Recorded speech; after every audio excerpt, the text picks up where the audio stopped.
Welcome back to update number 8. Hope you're all well and behaving yourselves. Starting to get into colder weather now. So I don't want to make this a long video.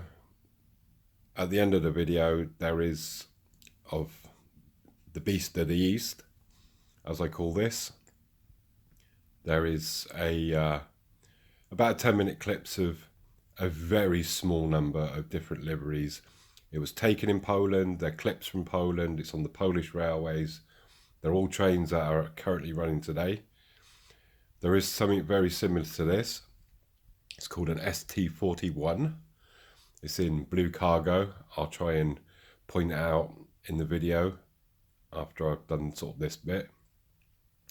At the beginning of those clips, I wish I was running a competition right now, because at the beginning of the clip there is a double header loco. One of them is a SM57. What is the other one? What class and what livery? It's right at the beginning of the video, so if you'd like to put down in the comments what you spotted. I was quite shocked to see it, to be honest, but as I said, there is absolutely tons of liveries on the Polish railways. So yeah, I think you'll be quite shocked when you see it. But they was all definitely taken in Poland on the Polish railways, and I hope you enjoy the 10-minute clip. But yeah, put in the comments what it was. Quickly shout out to Craig from Iron Horse. If you put in Iron Horse model railways in your description, let's get him to 500, because I know he wants to run a 500 subscriber competition. So Iron Horse model railways, Craig's a really nice bloke, and it was nice to see you, Craig, on the Jenny show, and I wish you the best of luck with your competition. He's got a fair amount of prizes, I do believe. So I just want to get on with this. This was the last bit of money that I had from my sale of all my sort of OO gauge stock. As I said, I only really sold my OO gauge sort of locos and carriages and stuff.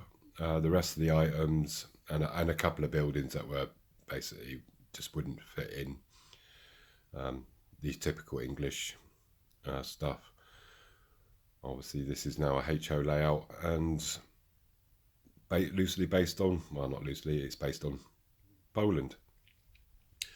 So ST41, just want to quickly show you, it is a 60-year anniversary set. There's a couple of these double sets.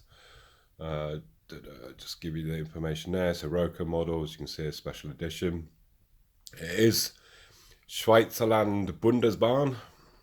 Me and my perfect German speaking. I do speak fluent German, and it's the 60-year anniversary. But it is very close to the ST41.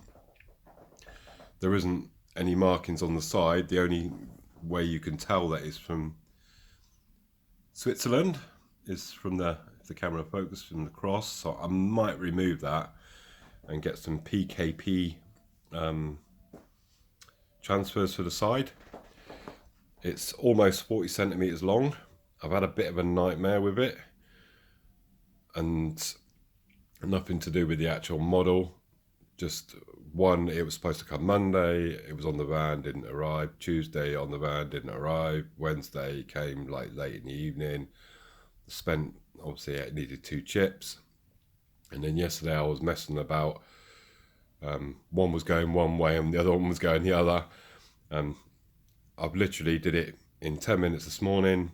All I needed to do was, just for your records, if anybody wants to change the CV, it's CV29. And when you hit the CV button, press number 1 on the options, and that is then, it will reverse the motor. So they both run in the same direction under one, loco number. So we'll give it a run shortly. It is really nice. It weighs, each unit weighs half a kilo. It's bloody meaty. And when I do move, I'm going to do a test to see how many actual carriages this thing can pull as in comparison to a single loco. But it is bloody heavy. I was really nervous about handling it. Just going to give you a little round. There's the details. I'm remembering to do it. Excuse me. Wow. So a really nice Loco. So yeah, that was the last of my money. I'm now broke.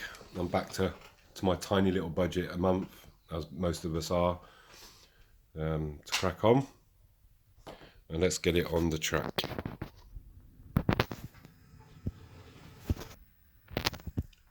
Slightly, a little bit jerky just because just needs a bit of running in. Literally just managed to get it sorted a few minutes ago. It's just a lovely looking Loco, really meaty. Usual stuff, it's got a driver in the front there. And once we get this running around, now it's sort of got a complete circuit, I think it's going to be absolutely brilliant.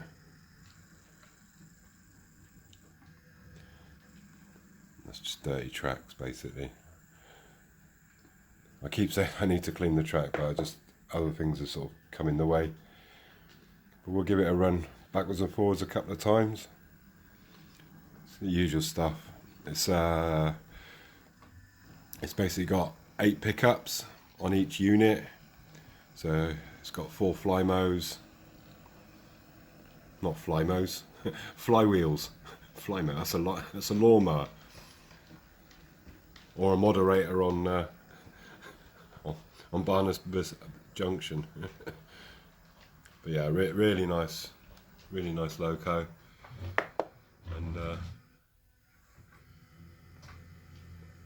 so it's really need to get the tracks cleaned up.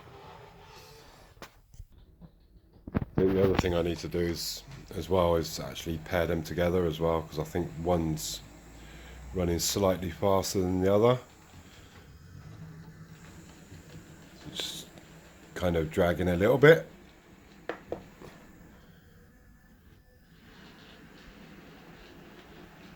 yeah, it's going to look really nice.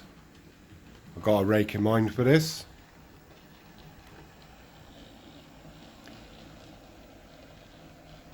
So I'm just going to pull it off track. I just want to show you the underneath of one of them just a bit quickly before I disappear. And before I do, I noticed with that rake of silver wagons, the end car, it actually had lights. It was not a mistake, but as I was taking it off the rails, I saw a flicker. I was like, oh, what's that? And I kind of turned underneath and all the wheels were manked up and connectors, and yeah, it's working now, so looks really good. Let's go and have a look at the underneath. Hopefully you can see. So you got the coupling that moves. Sorry, this focusing. Not really. So we got there we go. You got the coupling that moves, then there's that axle that moves, then that moves, that axle moves, that axle moves, that axle moves, and the coupling moves. So basically you've got all those parts, they just all move sort of independently of each other. So yeah, you got a good, I think you can go on radius 2 or something with this, which is pretty amazing, to be honest. So I'm going to pack this away for now, because the last thing I want to do is very delicate, and I said I spent my last of my money from my O gauge sales on this, and the last thing I want to do is bloody knock it or get some paint on it or something stupid like that, because I am a very clumsy modeler.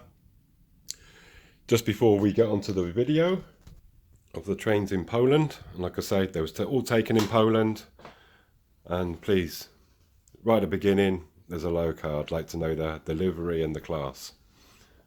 I was shocked, so maybe you will be as well. We've got a bit of a back scene. It is a bit lower than it will be once I move and stuff, but I just wanted to get, if you can see, yeah, sort of, there we go, general idea. Looks a bit different like that, doesn't it? You know, as a shot. So I just wanted something a little bit back, you know, on the back, so it's not the wall. We've got the board, which is just here. I did laugh. My bestie bruv came round the other weekend. He doesn't often get down because he lives a ways from me. And he says, "What's that smell in here?" He said, "It smells of girls." I said, "I know, it's hairspray." So it was quite funny. I will see the comments from you guys as well. So it does smell a little bit girly in here, but that's fine. I'm okay with that. So thanks for watching. Sorry, it's a bit a bit of a weird video, but obviously we'll get back to the proper updates on the next one. I'm gonna try and get this board up, and I've got some bits and pieces coming for it. And I said I'm back to my monthly pennies budget, so we'll see what we can do with that, and we'll move forwards onto the station approach board. Got some big plans. It's going to be very technical, so enjoy the next sort of 9 minutes of Polish trains on Polish railways. There is a mixture of cargo and passenger, and like I said, it's probably only 5% of the liveries that are in Poland or even enter Poland. They're just, there's so much stuff. You'll see a lot of coal trucks and stuff. But yeah, I hope you enjoy it. Thanks for watching, and I'll see you on the next update.